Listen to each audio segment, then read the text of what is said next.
రాజకీయాల్లో మరో భారీ మలుపు తిరగబోతుందా? ఒకప్పుడు ఉద్యమానికి ప్రతీకగా నిలిచిన పేరు టిఆర్ఎస్ మళ్ళీ రాజకీయ రంగంలోకి రాబోతోందా? అదే కుటుంబం నుంచి సరికొత్త శక్తిగా వెలువడబోతుందా? ఇదే ఇప్పుడు రాజకీయ వర్గాల్లో హాట్ టాపిక్ గా మారింది. తెలంగాణ జాగృతి అధ్యక్షురాలు కవిత చేసిన తాజా వ్యాఖ్యలు కేవలం ప్రకటనలు కాదు, అవి ఒక పెద్ద రాజకీయ తుఫానుకు సంకేతం. పాత పేరు కొత్త ఎజెండా అంటూ ఆమె ఇచ్చిన హింట్ రాష్ట్ర రాజకీయ సమీకరణాలనే మార్చేలా కనిపిస్తోంది. మరి ఈ కొత్త అడుగు ఎవరి మీద ప్రభావం చూపబోతుంది? కాంగ్రెస్ బీజేపీల పైన, లేక సాక్షాత్తు కేసీఆర్ కేటీఆర్ పైన? What's this story?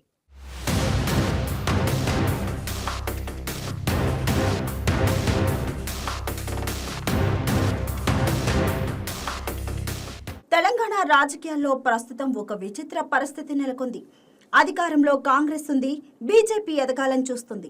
ఒకప్పుడు బలమైన ప్రాంతీయ శక్తిగా ఉన్న బీఆర్ఎస్ మాత్రం తన పాత వేగాన్ని కోల్పోయినట్టుగా కనిపిస్తుంది. ఇలాంటి సమయంలో కవిత చేసిన వ్యాఖ్యలు రాజకీయంగా కొత్త చర్చలకు దారితీశాయి. టీఆర్ఎస్ పేరు ఇప్పుడు ఎవరి సొంతం కాదని, ఎవరైనా వాడుకోవచ్చని చెప్పడం, పాత పేరు కొత్త ఎజెండాతో ప్రజల ముందుకు వస్తానని ప్రకటించడం, ఇవన్నీ కలిపి చూస్తే ఒక స్పష్టమైన వ్యూహం కనిపిస్తుంది.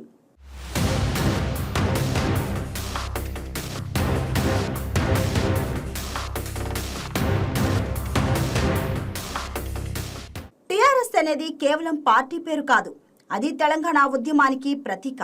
ఆ పేరుతో ప్రజల్లో ఒక ప్రత్యేకమైన భావోద్వేగం ఉంది. అదే భావోద్వేగాన్ని మళ్లీ జాగృతం చేసి రాజకీయంగా వినియోగించుకోవాలనే ప్రయత్నంగా ఈ ప్రకటన కనిపిస్తుంది. ఒకప్పుడు కేసీఆర్ స్థాపించిన ఆ పార్టీ రాష్ట్రాన్ని సాధించిన తర్వాత బీఆర్ఎస్ గా మారింది. ఆ మార్పుతో తెలంగాణ అనే ప్రత్యేక గుర్తింపు కొంతమేర తగ్గిందనే అభిప్రాయం ప్రజల్లో ఉంది. ఇదే ఇప్పుడు కవితకు ఒక అవకాశంగా మారింది.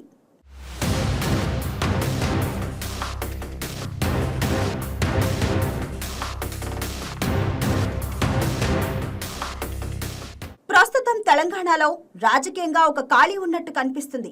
జాతీయ పార్టీలు తమ ఎజెండాతో ముందుకు వెళ్తున్న సమయంలో రాష్ట్రానికి మాత్రమే కట్టుబడి ఉన్న ప్రాంతీయ గొంతు కొరవాడినట్టు భావన ఉంది. ఈ పరిస్థితుల్లో మళ్లీ టీఆర్ఎస్ పేరుతో ఒక పార్టీ వస్తే అది తెలంగాణ ఆత్మ గౌరవానికి ప్రతీకగా మారే అవకాశం ఉంది.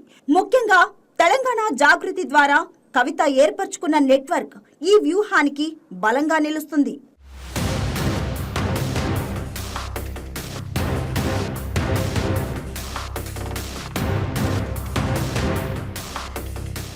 ఇక ఈ నిర్ణయం కుటుంబ రాజకీయాలపై కూడా ప్రభావం చూపే అవకాశం ఉంది. కవిత కొత్త పార్టీ పెడితే అది నేరుగా బీఆర్ఎస్ కు సవాలవుతుంది. అదే కుటుంబంలోనే రాజకీయ విభేదాలు బయటపడే పరిస్థితి ఏర్పడుతుంది. బీఆర్ఎస్ లో అసంతృప్తిగా ఉన్న నేతలు కొత్త వేదిక కోసం ఎదురు చూస్తున్నారని టాక్ ఉంది. అలాంటి పరిస్థితిలో కవిత పార్టీ వారికి ఒక ప్రత్యామ్నాయంగా మారితే పార్టీ కేడర్లో చీలిక రావడం ఖాయం.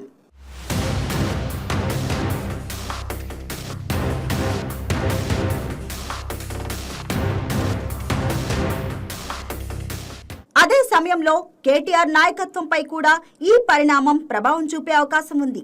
ఇప్పటికే ఉన్న అంతర్గత విభేదాలు బయటకు వచ్చే ప్రమాదం ఉంది. ఈ పరిణామం బీఆర్ఎస్ భవిష్యత్తును నిర్ణయించే కీలక మలుపుగా మారొచ్చు.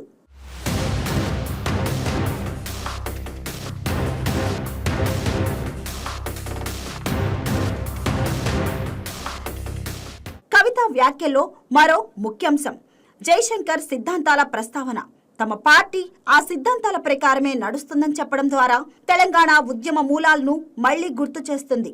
ఇక అదే సమయంలో జాతీయ రాజకీయాలపై ఫోకస్ పెట్టిన బీఆర్ఎస్ ను పరోక్షంగా విమర్శిస్తుంది. ఇది పూర్తిగా భావోద్వేగ రాజకీయాల దిశగా తీసుకెళ్లే ప్రయత్నం.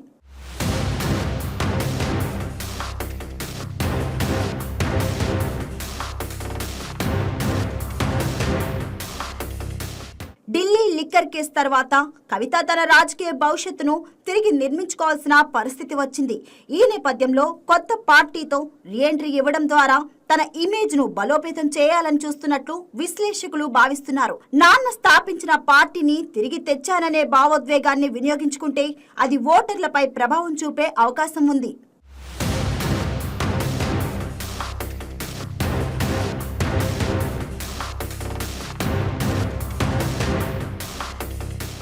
అదే సమయంలో జెండాలో గులాబీ రంగు ఉండదని చెప్పడం పాత పేరుతో కొత్త గుర్తింపును తీసుకురావాలనే సంకేతంగా కనిపిస్తుంది.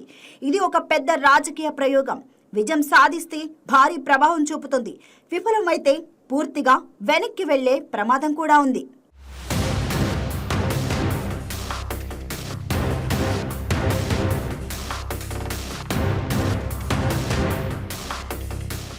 రాజకీయంగా చూస్తే ఈ కొత్త పార్టీ వల్ల ఎక్కువ నష్టం బీఆర్ఎస్ కే జరుగుతుంది. ఎందుకంటే ఓటు బ్యాంకు, కేడర్, భావోద్వేగం అన్నీ ఒకటే. ఓట్ల చీలిక అనివార్యం. అదే సమయంలో కాంగ్రెస్, బీజేపీలు కూడా ఈ పరిణామాన్ని జాగ్రత్తగా గమనిస్తున్నాయి. కొత్త ప్రాంతీయ శక్తి వస్తే వారి వ్యూహాలు కూడా మారాల్సి ఉంటుంది.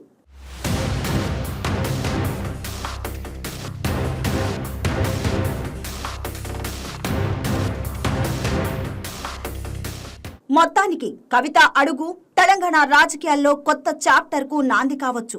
ఇది కేవలం పార్టీ ఆవిర్భావం కాదు, ఒక పెద్ద రాజకీయ సవాల్.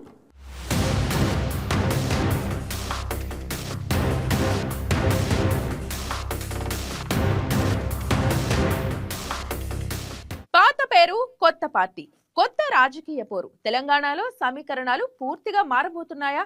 కవిత తీసుకున్న ఈ నిర్ణయం ఒక పెద్ద రాజకీయ పరీక్ష. ముఖ్యంగా కేసీఆర్, కేటీఆర్లకు ఇది కీలక సమయం. ఇప్పుడు అందరి చూపు ఒకదానిపైనే ఉంది.